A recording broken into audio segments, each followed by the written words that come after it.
How does a powerful HOA president go from feared to humiliated in just 10 days? It started with one locked garage door and ended with the entire neighborhood laughing at her downfall. The first thing Calvin Rhodes noticed that Thursday evening wasn't the cool breeze in the air or the quiet hum of sprinklers on the street. It was the garage door. Closed, locked, and wrong.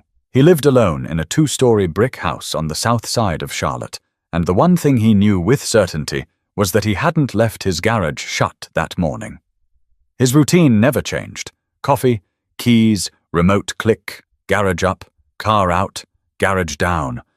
But this time, as he eased his sedan up the driveway after work, the sight waiting for him was a small alarm bell ringing in his chest. Something wasn't right. He pressed the remote. The door rattled, lifted, and revealed a scene so absurd he froze in place. A silver SUV parked neatly inside his garage. Not just blocking it, inside, like it belonged there. Calvin killed the engine and stepped out slowly. His eyes scanned the vehicle, an immaculate Lexus RX, pearl paint catching the last slice of daylight. He didn't own a Lexus. He didn't let anyone borrow his garage. And then, standing just inside the door that connected the garage to his kitchen, was Marjorie Kellum. Marjorie wasn't just any neighbor. She was the neighbor. 53 years old, sharp chin, short blonde bob cut with not a single strand out of place, and a habit of carrying clipboards as though she'd been born with one in her hand. She ran the HOA like a private kingdom. Grass too long? You got a note? Trash bins left out past 7 p.m. You got a picture and an email. Kids playing basketball too late? She'd call it a safety violation. Marjorie, Calvin said slowly, setting his briefcase on the hood of his own car. Do you want to explain why your Lexus is sitting in my garage? Marjorie didn't flinch. She folded her arms, chin tilted as though she were addressing a child who'd broken curfew. Street parking violates community standards, Calvin, she said crisply. I was at a board meeting. I couldn't very well leave my car on the curb. Your garage was empty, so I used it. Temporary situation. Calvin blinked. He actually laughed, short and bitter. Temporary situation? You broke into my house. Her voice rose, defensive now. It wasn't breaking in. The garage door was unlocked when I tried it. That's practically an invitation. And frankly, Calvin, as a homeowner here, you should appreciate that I'm preventing violations. Cars on the curb make this place look like an apartment complex. An invitation, he repeated, incredulous. This is private property. My garage, my lock. You don't get to decide what's convenient for you, she sighed, exasperated, as if he was the unreasonable one. You're being dramatic. I'll have it out of here soon. Just relax. The word relax hit Calvin like an insult. He'd had a long day managing outages at work, chasing down contractors and fielding calls from his boss. Now he was staring at his HOA president standing in his house, pretending her SUV had a rightful place beside his toolbox and bikes. For a moment, he considered losing his temper, shouting, threatening to call the police, but instead, something inside him cooled. He remembered the flight confirmation in his email, the Puerto Rico trip he'd been waiting for. 10 days of sand, salt water, and 0 HOA meetings. Calvin's eyes shifted to his suitcase, already packed and sitting by the stairs. He didn't need this fight. He didn't need this stress. He needed to think smarter, not louder. Fine, he said calmly, picking up his briefcase again. If you think this is acceptable, we'll see how acceptable it feels in a week. Marjorie frowned, confused. What's that supposed to mean? Calvin didn't answer. He walked into the kitchen, rolled his suitcase to the door, and pressed the button to close the garage. The heavy door rattled downward, sealing the Lexus and Marjorie's smug certainty inside. He locked the interior door with a click. She was still shouting when he wheeled his suitcase out the front door to the waiting rideshare. Something about board policy and community rights. He didn't look back. As the driver pulled away, Calvin leaned back in the seat, exhaling the kind of laugh that comes not from humor but from disbelief. 10 days in Puerto Rico. Sunsets, waves, and rum cocktails. And meanwhile, Back here in Charlotte, his garage was holding a hostage. But if Marjorie thought the neighborhood drama would end there, she was about to learn the hard way that one locked garage could change everything. By the time Calvin's plane touched down in San Juan the next morning, Marjorie Kellum was already in panic mode. She hadn't slept. Not much, anyway. Her Lexus was locked inside someone else's garage, her phone calls to Calvin had gone unanswered, and her husband, Douglas Kellum, wasn't thrilled when she told him what happened. "You what?" he said at the kitchen table that morning, his coffee sloshing dangerously close to the rim. "You parked where?" "In Calvin's garage." She snapped back, her tone more defensive than she intended. "It was open." Practically an invitation, Douglas set his cup down, rubbed his forehead. "Marjorie, that man works with computers all day. You think he won't notice his garage door magically shut itself with your car inside? What did you expect him to do? Thank you for the free parking?" She bristled. "It's not like that. I was trying to set an example. If we let one car on the street, soon we'll have 20. Then what? Property values drop? People start complaining. I keep order around here." Douglas leaned back, staring at her like he was looking at a stranger. "You don't keep order, Marjorie. You control. And now your SUV's trapped in Rhodes's garage while he's sipping margaritas somewhere." She hated when he spoke like that. Calm, blunt, pointing out truths she didn't want to hear. She opened her HOA binder, flipping through pages of regulations, as though the right paragraph would justify her actions. Later that day, she marched across the cul-de-sac and knocked on the door of Calvin Rhodes, the HOA's treasurer. Calvin was in her late 40s, a nurse at the local hospital, known for being pragmatic and kind. She answered in scrubs, looking exhausted from a night shift. "Marjorie, it's the middle of the day," Calvin said, rubbing her eyes. "What's the emergency?" "My car is stuck in Calvin's garage," Marjorie blurted out. Calvin blinked. "Stuck? How does someone's car just end up in another man's garage?" "I parked there during the meeting last night," Marjorie explained, her voice rising as though volume would make the story sound reasonable. "He wasn't home. The space was empty." Perfectly logical, Calvin crossed her arms. "Logical? You entered his property without permission. It's community property in a sense." "No," Calvin cut her off, firm now. "That's his house, his lock, his space. There's nothing in the bylaws that gives you that right. You've gone too far this time, Marjorie." The words stung. Marjorie was used to neighbors bowing under her authority, grumbling but never pushing back. Now Calvin, someone she thought of as an ally, was standing against her. "Well," Marjorie said stiffly, "I'll resolve it when Calvin gets back. Until then, I'll just manage." But managing wasn't easy. The Kellums had one car now, the family sedan, and Douglas needed it for work at the hardware store across town. Marjorie found herself relying on rides from neighbors she normally lectured about mailbox paint or lawn care. Each time she asked, she could feel their eyes on her, amused, judgmental. On the third day, Gordon Hayes, a retired postal worker who lived 2 doors down, chuckled openly when she requested a lift. "You? Need a ride?" he said, leaning on his cane. "Didn't think you folks up in the HOA ever needed help from us mere mortals." She gritted her teeth, slid into his passenger seat, and kept her mouth shut. But humiliation burned hot in her chest. The worst was still to come. At the weekly HOA board meeting, held in Carolyn's dining room, the whispers were already swirling. Pauline Jennings, another board member, smirked as Marjorie walked in without her usual clipboard. "Where's the Lexus tonight, Marjorie?" Pauline asked sweetly. "Still in storage?" The table erupted in muffled laughter. Marjorie slammed her folder down. "This is no laughing matter. Calvin has essentially kidnapped my vehicle." Calvin raised an eyebrow. "Or you illegally used his garage." The back and forth grew heated. Marjorie barked about standards, bylaws, and precedent. The others pushed back, pointing out that she'd undermined her own authority. It ended with Calvin calling the meeting to a close early, muttering something about leadership credibility. Walking home that evening, Marjorie felt something she hadn't felt in years. Loss of control.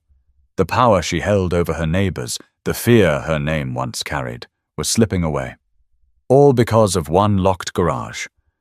But what she didn't realize yet was that every day Calvin stayed in Puerto Rico, her problems were multiplying.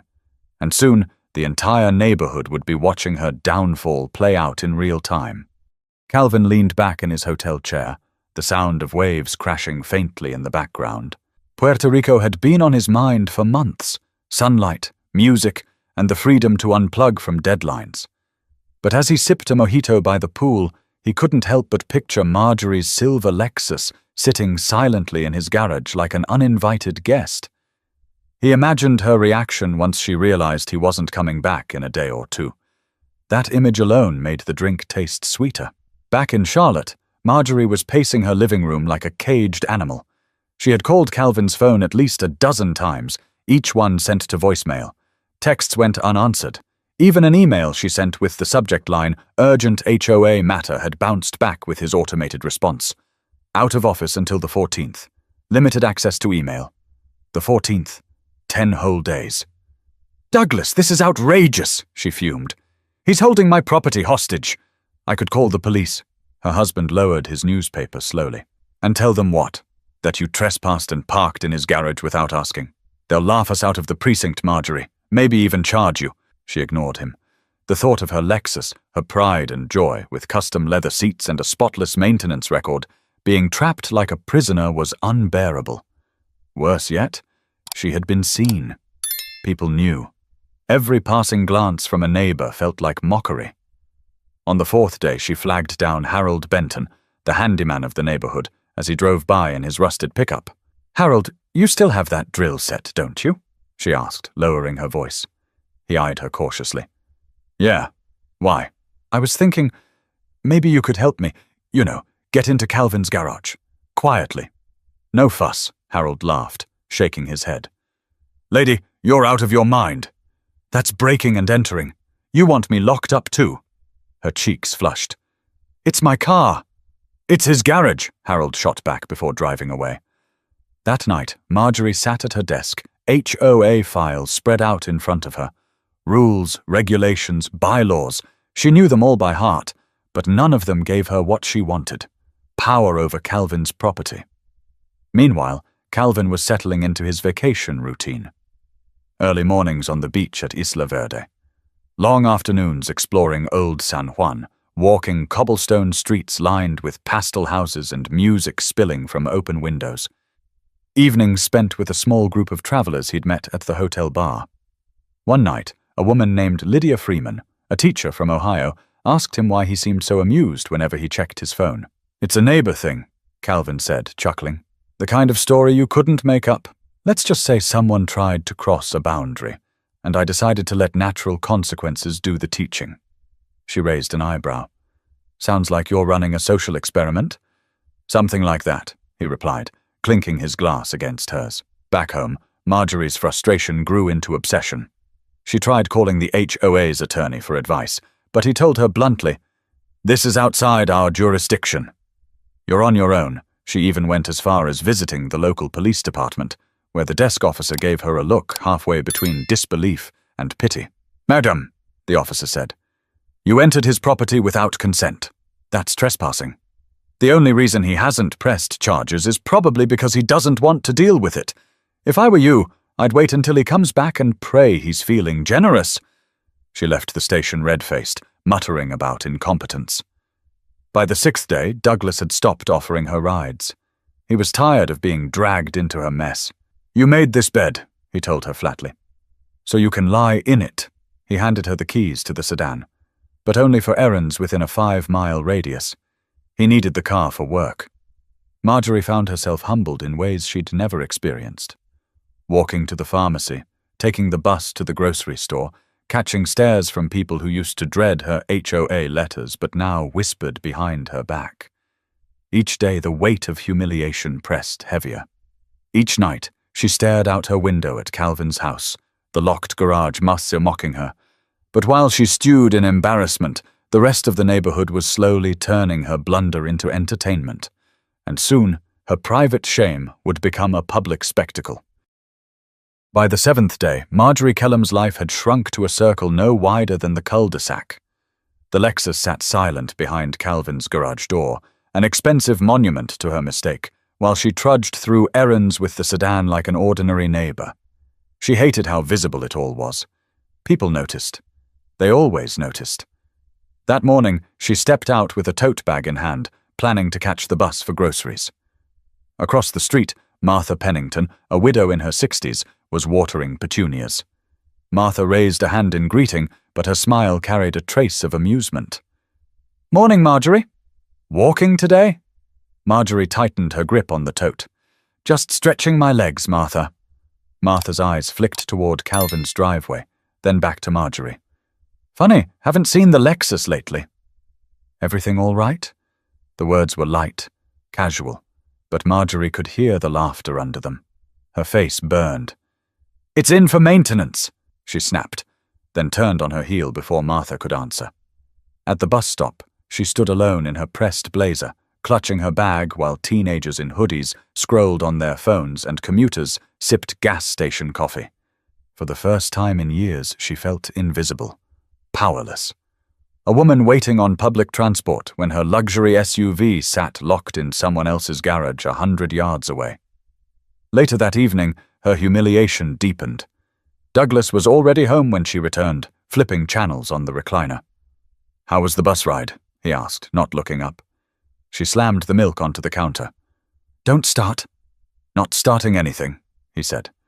"Just wondering if maybe, just maybe, this is what happens when you take things too far." Marjorie spun toward him. "I was enforcing standards." "That's my job." He met her gaze finally, tired eyes hardening. "No, your job is to lead with common sense. But you don't. You nitpick, you scold, and now you're the one being laughed at." The words cut deeper than she admitted. Douglas had tolerated her rigidity for years, but now his patience was cracking. As if on cue, the doorbell rang. Marjorie smoothed her blouse and opened the door to find Pauline Jennings, the board secretary, standing with her arms crossed. "Evening, Marjorie," Pauline said coolly. "I came by to check on something." Marjorie forced a smile. "Of course. What is it?" "I heard," Pauline said, tilting her head, "that your car's been stored away. People are talking." "Is it true?" Marjorie stiffened. "It's being handled," Pauline smirked. "Handled how?" "Because from where I'm standing, it looks like Calvin played you at your own game, locked you out, and now you're stranded. Must be a strange feeling for you." Her composure cracked. "This is none of your business." "Oh, it's everyone's business," Pauline replied. "You've lectured half this neighborhood for years. Now the tables turn, and you expect silence. Good luck with that." She left with a satisfied grin, and Marjorie stood frozen at the door, the weight of humiliation pressing heavier than ever. That night, she scrolled through the HOA's private Facebook group. A new post caught her eye. It was from Gordon Hayes, the retired postal worker. A blurry photo of Calvin's closed garage door, captioned, "Guess whose car is still in there? $10 says it won't move till he's back." The comments poured in. Laughing emojis. Jokes about community storage fees. Neighbors who'd once feared her were now enjoying her downfall in public. Marjorie slammed the laptop shut. Her chest tightened with something unfamiliar. Not anger exactly, but shame. For years, she had wielded the HOA rulebook like a weapon. Now, with one impulsive decision, she had armed the entire neighborhood against herself. Upstairs, Douglas was already asleep. She sat alone in the darkened living room, staring at her reflection in the window. Her Lexus was just a few yards away, close enough to touch if not for the locked garage door. But what gnawed at her most wasn't losing the car, it was losing the control she'd built her life around, and soon even her allies would turn their backs completely. By the 8th day, word about Marjorie's trapped Lexus had spread far beyond the cul-de-sac. People whispered about it at the community pool, chuckled about it at the local coffee shop, and even joked about it at the school drop-off line. For years, Marjorie had been the one to control the narrative, her voice loudest, her rules absolute. But now, she was the punchline. The timing couldn't have been worse. That evening was the monthly HOA board meeting, scheduled at Carolyn Ruiz's home on Magnolia Drive. Normally, Marjorie relished these gatherings. She would sit at the head of the table, clipboard in hand, flipping through bylaws while neighbors fidgeted like schoolchildren waiting for detention. But this time, she felt her authority slipping the moment she walked through the door. Carolyn greeted her politely, but with none of the deference Marjorie was used to. Around the dining table sat Pauline Jennings, Gordon Hayes, and a few other board members. Instead of shuffling papers nervously, they were whispering to one another and grinning. Pauline even raised her phone as if she'd been mid-text, then tucked it away with a smirk when Marjorie sat down. Marjorie cleared her throat. "Shall we bring this meeting to order?" Pauline leaned back in her chair, crossing her legs. "By all means. Though I have to say, Marjorie, it's hard to take order from someone whose own vehicle is detained." A ripple of laughter went around the table. Marjorie's cheeks flushed. "That is a private matter, unrelated to HOA business." Carolyn interjected, her tone calm but pointed. "But it reflects on the board, doesn't it? We're supposed to set an example. If our president is making questionable choices, the community sees it." "I did not make a questionable choice," Marjorie snapped. "I prevented a violation." "Parking on the curb is against community standards," Gordon chuckled. "So instead of a car on the curb, you chose a car in someone else's garage. Tell me, which looks worse?" The table laughed again, louder this time.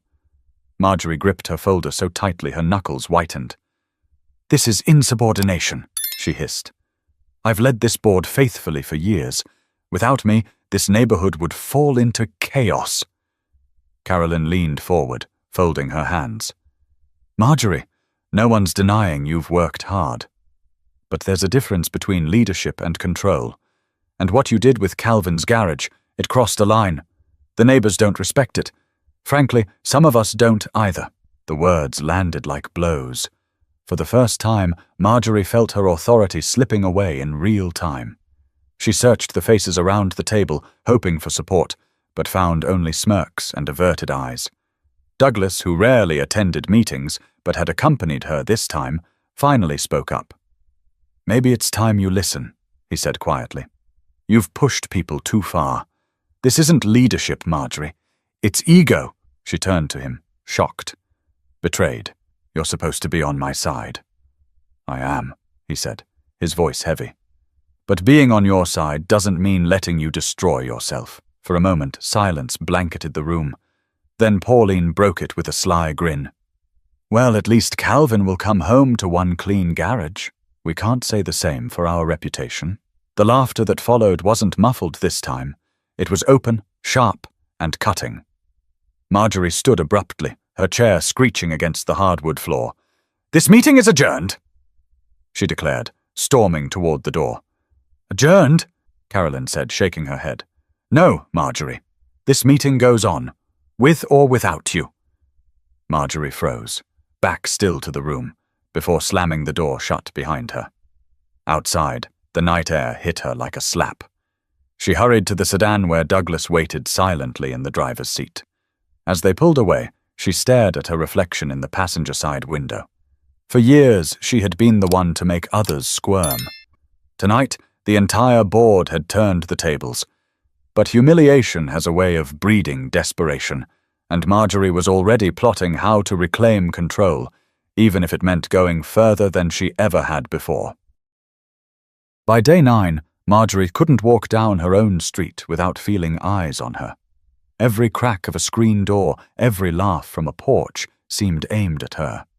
The neighborhood she once ruled with citations and warnings had transformed into a stage, and she was the unwilling star of a comedy she couldn't control. It started with subtle gestures.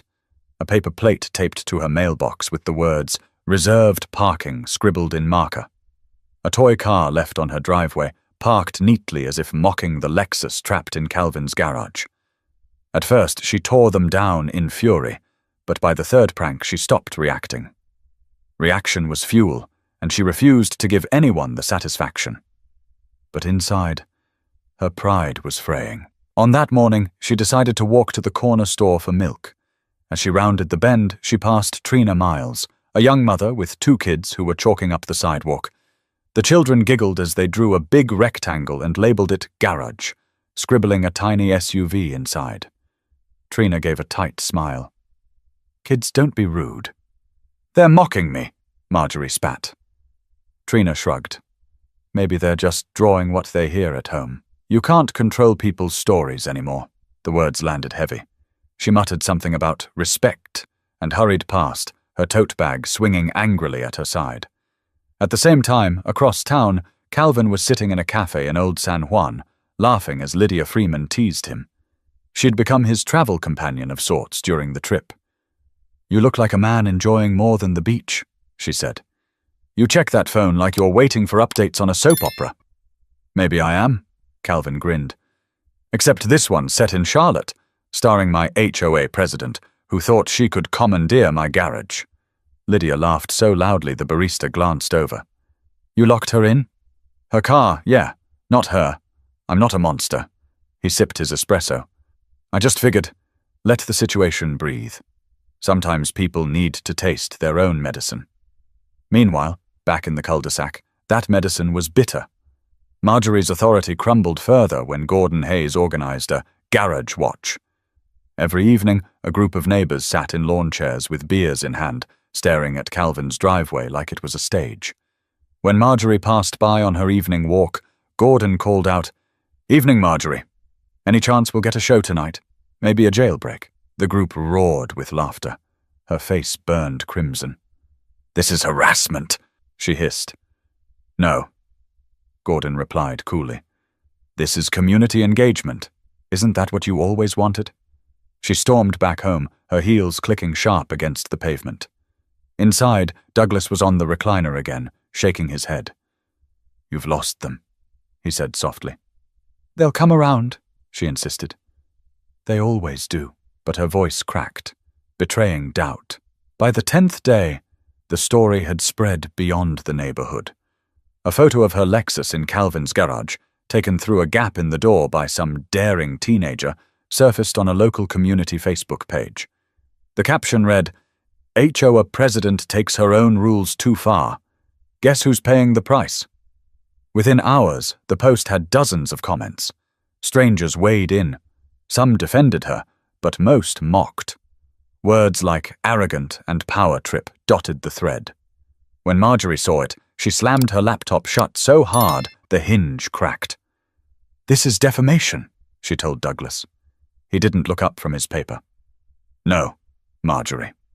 This is what happens when you lose perspective." That night, she stood at her upstairs window again, staring across the street at Calvin's house. The garage was silent, the Lexus invisible but painfully close. For years she had convinced herself she was protecting the neighborhood, saving it from decline. Now she realized her neighbors didn't see her as a savior. They saw her as a tyrant, and they were enjoying her fall. But what she didn't know was that Calvin's flight was landing soon, and his return would be the final act in a story that had already stripped her of the control she prized most. While Marjorie Kellum's world seemed to shrink with every glare from her neighbors, Calvin Rhodes's life had expanded into something freer than he'd felt in years. For the first time since his divorce, he was living in the moment, far from boardrooms and server outages. Every morning he woke to the sound of gulls circling over Isla Verde Beach. He'd jog barefoot on the sand, the Atlantic stretching wide and endless beside him, before grabbing a plate of fried plantains from the hotel cafe. And every morning, when he checked his phone, another voicemail from Marjorie appeared. He never listened past the first sentence. "Calvin, this is unacceptable. Calvin, I demand you release my vehicle. Calvin, you will regret this if you don't comply. Delete, delete, delete." Lydia Freeman, the teacher from Ohio he'd befriended, teased him one morning as he scrolled through his inbox. "Still ignoring the queen of your cul-de-sac?" she asked, sipping iced coffee under a striped umbrella. "She's not a queen." Calvin chuckled. "More like a dictator whose castle fell down." Lydia grinned. "You know, most people would have blown up at her, maybe even called the cops." "You just let her stew." Calvin leaned back, letting the sun warm his face. "Sometimes silence teaches louder than shouting. She'll learn that, or maybe she won't. Either way, not my problem." In the evenings, he wandered Old San Juan. Lanterns lit narrow cobblestone streets. Musicians played guitars outside corner cafes. He tried mofongo for the first time, danced clumsily at a salsa bar, and laughed until his stomach hurt. Each time his phone buzzed, he pictured Marjorie pacing her kitchen, furiously typing or leaving another message. The contrast made him laugh harder. One night, as he sat on the hotel balcony with Lydia and a couple from Michigan they'd met, Calvin finally told the full story. "So she just parked in your garage?" Lydia asked, incredulous. "Like it was public property," Calvin said. "She even said the garage door being unlocked was an invitation," the Michigan couple roared. Lydia nearly spit her drink. "So what did you do?" Lydia pressed, though she already knew the answer. "I shut the garage, locked it, grabbed my suitcase, and left for the airport. Haven't looked back since." The group laughed so loudly a guest 2 balconies over called, "Sounds like someone's got HOA problems." Calvin grinned. "Not anymore." "She does." Meanwhile, back in Charlotte, Marjorie was unraveling. She hadn't just lost face, she had lost her rhythm. For years, every day was scheduled. Inspections, reports, little notes tucked under windshield wipers. Now, her authority was hollow. Neighbors chuckled when she walked by, and even her husband kept his distance. By day 10, she had stopped trying to defend herself. The Facebook post showing her Lexus had gone semi-viral in local circles, and people she barely knew were messaging her with sarcastic comments. The HOA board, once her loyal base, now treated her like a liability. That evening, while Calvin sipped a final cocktail by the hotel pool, Marjorie sat alone at her dining table, staring at her untouched dinner. Her phone buzzed again. Another notification, another comment, another reminder that she was the butt of every joke. Upstairs, Douglas packed for a weekend fishing trip with friends. He didn't even bother asking if she wanted to come. She whispered to herself, "They'll regret mocking me." But even as she said it, her voice cracked. For the first time, she wondered if she'd pushed so hard that there was no path back. Back in Puerto Rico, Calvin checked in for his return flight. He glanced at his phone one last time. Another angry voicemail from Marjorie sat waiting. He didn't open it. Instead, he slipped the phone in his pocket and smiled. "Ready for home?" Lydia asked, brushing sand from her hair. "Ready to see the look on her face when I hit that garage remote?" he said with a laugh. But he didn't yet realize how far Marjorie had fallen, or how public her embarrassment had become, by the time he returned to Charlotte. Marjorie Kellum was no stranger to stress. She had weathered disputes over fence heights, trash can placement, and holiday decorations with icy composure. But 10 days without her Lexus, and 10 days of being laughed at in her own neighborhood, had carved cracks in her armor. On the morning of Calvin's scheduled return, she stood at her bay window, staring at the garage across the street. She hadn't slept much, her mind running endless circles. Would he humiliate her further? Would he report her to the HOA attorney? To the police? The thought of losing not just respect but her position made her chest tighten. Douglas shuffled past in a fishing cap, cooler in hand. "Heading out," he muttered. "Don't wait up," she called after him. "You're leaving now? When everything's falling apart?" He paused at the door, sighing. "Everything's been falling apart for a long time, Marjorie. I just didn't want to admit it." Then he left, closing the door softly. Her lips trembled. She wasn't used to being alone, not like this. For years she had measured her worth in control, neighbors following her directives, Douglas nodding along, the HOA running like a machine under her command. Now, she had nothing but silence and the faint hum of cicadas outside. By noon, she snapped. She grabbed her HOA binder and marched across the cul-de-sac, heels clacking against the pavement. She stopped in front of Calvin's garage door, flipping through pages as if a bylaw might magically appear to justify prying it open. A few neighbors sat on porches, watching openly. "Afternoon, Marjorie," Gordon Hayes called out. "Planning another inspection?" She ignored him, scanning the binder until her vision blurred. Her hands shook. Finally, in a moment of pure desperation, she dropped the binder and pulled a screwdriver from her tote bag. Gasps rippled across the street. Someone whispered, "Is she really?" She jammed the screwdriver into the crack where the garage door met the frame, grunting as she pried. Sweat beaded on her forehead, her blouse sticking to her back. The metal screeched. The garage didn't budge. Ma'am? A voice called. It was Officer Ryan Copley, a local patrolman, pulling up in his cruiser. He stepped out slowly, arms crossed. What exactly are you doing? Marjorie froze, breath ragged. This is my car. My Lexus is in there. The officer raised an eyebrow. And this is his garage. Which means what you're doing right now is attempted breaking and entering. It's not breaking in, she snapped, voice rising. He trapped it. He trapped me. I'm the president of this HOA, and I demand you make him open it. Ryan pulled out a notepad. President of the HOA doesn't trump private property laws. You parked in there without permission. Legally, you're lucky he hasn't pressed charges. Neighbors gathered closer now, some with phones out recording. Marjorie's chest heaved. She wanted to scream, to demand respect. But the weight of their smirks, the flashing phone cameras, and the officer's steady gaze pinned her in place. Ryan softened his tone. Here's my advice. Step away from the garage, go back home, and wait. He'll be back soon. Don't make this worse than it already is. Marjorie dropped the screwdriver, her hands trembling. She turned on her heel and stormed back to her house, slamming the door behind her. Inside, she collapsed into a chair, staring at the abandoned binder on the floor. Her reflection in the glass cabinet caught her eye. Hair frizzed, blouse wrinkled, face tight with fury and shame. For the first time, she didn't see the commanding figure of authority she always imagined. She saw a desperate woman fighting a losing battle. Meanwhile, miles above the Atlantic, Calvin's plane began its descent. He stretched in his seat, a relaxed smile tugging at his lips. The vacation had been everything he needed, and he felt lighter, calmer, even playful. He imagined walking into his house, dropping his bags, and pressing that garage remote.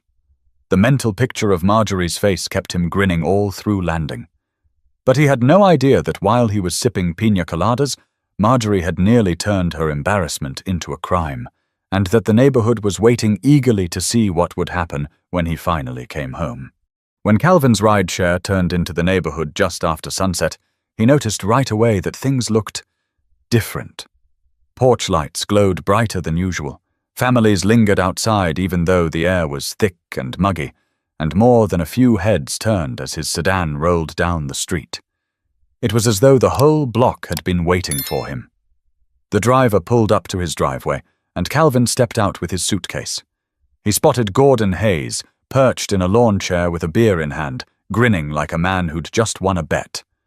A couple of teenagers whispered nearby, phones at the ready. "Welcome home, Calvin," Gordon called out, raising his can. "Been quiet around here without you?" Calvin chuckled. "Somehow I doubt that." He walked to his front door, keyed it open, and inhaled the familiar scent of his house. Setting his bags down, he pulled the garage remote from the counter. His thumb hovered over the button for a second, then pressed. The door rattled upward, and the silver Lexus came into view. Its paint still gleamed, though a thin layer of dust had settled on the hood. The neighbors broke into laughter and applause, the sound rolling across the cul-de-sac like a cheer at a ball game. Across the street, Marjorie burst out of her house. Her heels clattered against the pavement as she stormed toward him, face flushed, hair pulled back too tightly. "Calvin Rhodes!" she shouted. "This has gone on long enough. You release my car immediately." Calvin leaned against the doorframe, calm as ever. "Looks like it's already released." He gestured toward the garage. "All you had to do was wait." Her eyes widened, her voice sharp with desperation. "Wait? Do you have any idea what I've endured this week? The disrespect? The humiliation?" "Sounds like a taste of your own medicine," Calvin replied evenly. "You've been handing that out for years." The neighbors murmured in agreement, some even nodding. Marjorie's voice shook. "I was doing my job, maintaining standards, protecting property values. By trespassing?" Calvin asked. "By using my home like it's public storage? Marjorie, you crossed a line, and instead of admitting it, you doubled down." She glanced around. Dozens of eyes were on her. The board members, neighbors she'd chastised for garden gnomes, porch swings, basketball hoops. None looked sympathetic. Her husband Douglas appeared at the edge of their lawn, arms crossed, his expression unreadable. She had counted on him to back her, but he stayed silent. Calvin walked into the garage, slid into his car, and pressed the remote again. The door rolled down, sealing the Lexus inside with him.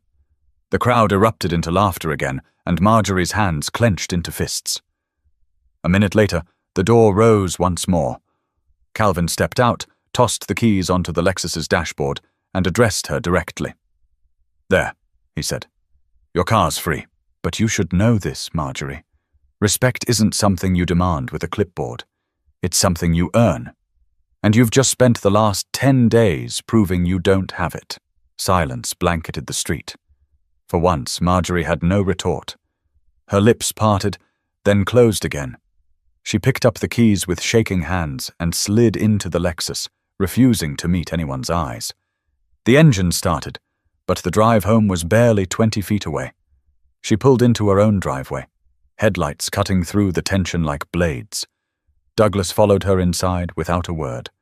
The crowd slowly dispersed, murmurs and chuckles fading into the night. Calvin exhaled, exhaustion from travel finally catching up to him. But beneath it was a quiet satisfaction. He hadn't yelled, hadn't threatened, hadn't even lifted a finger beyond locking a door. And yet the message had been louder than any shouting match could have been.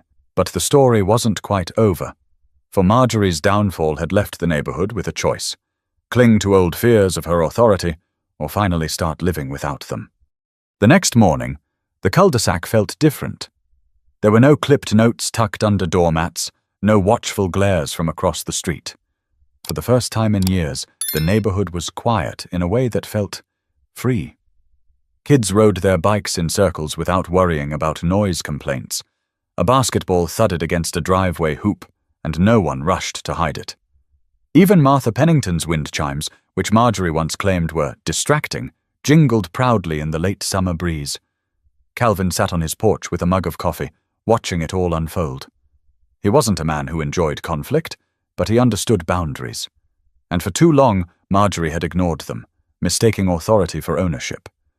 What had happened wasn't just about a garage. It was about respect. Mid-morning, Douglas walked over. He looked tired, his fishing cap in one hand, his gaze on the ground. "Calvin," he began, his voice heavy. "I don't know what to say. I told her it was wrong from the start. But she doesn't listen. Not to me. Not to anyone." Calvin nodded. "I know, Douglas. I didn't do this to punish her. I did it because arguing with her doesn't work.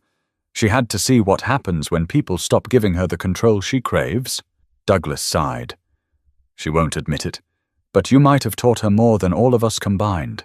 He shifted awkwardly. "I'm sorry you got dragged into it. No hard feelings," Calvin said. "But from here on, the garage stays off limits."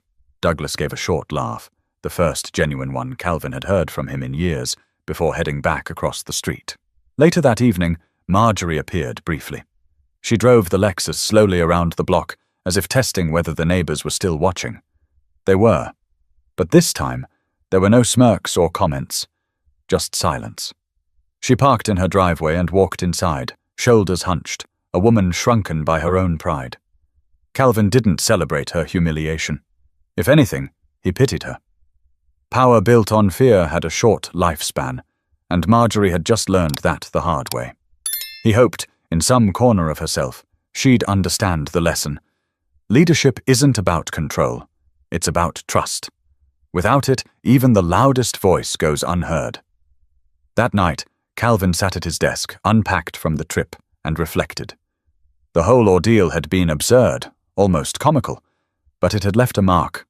Too often, people allow others to take liberties because confrontation feels messy. But letting people cross boundaries only feeds their arrogance. Sometimes the quietest stand, the kind that doesn't involve shouting or threats, sends the clearest message. The neighborhood had changed too. With Marjorie's authority broken, people began speaking up more. Neighbors who had once tiptoed around her started planting what they liked, gathering on porches longer, living as if their homes were truly their own again. Calvin didn't mean to spark a rebellion, but in a way, he had. For him, the lesson was simple. Respect is earned, not demanded. You can't force people to follow you by intimidation. You can only lead by example, and when you forget that, even the strongest grip on power slips away. As the streetlights flickered on and the cul-de-sac settled into night, Calvin felt something he hadn't in a long time, a deep sense of peace. He'd drawn a line without lifting his voice, and the neighborhood was better for it. And maybe, just maybe, Marjorie would learn to live with less power and more humility. Time would tell. So if you're listening to this story and thinking about the Marjorie in your life, the coworker who oversteps, the boss who takes too much, or the neighbor who pushes too far, remember this: you don't have to fight loud to be heard. Sometimes the most powerful response is the quiet one. Respect your boundaries, stand firm, and don't let anyone convince you that their entitlement is your responsibility. And if you enjoyed this story, make sure to subscribe for more. Every story we share carries a lesson, and sometimes the lessons are closer to home than we think.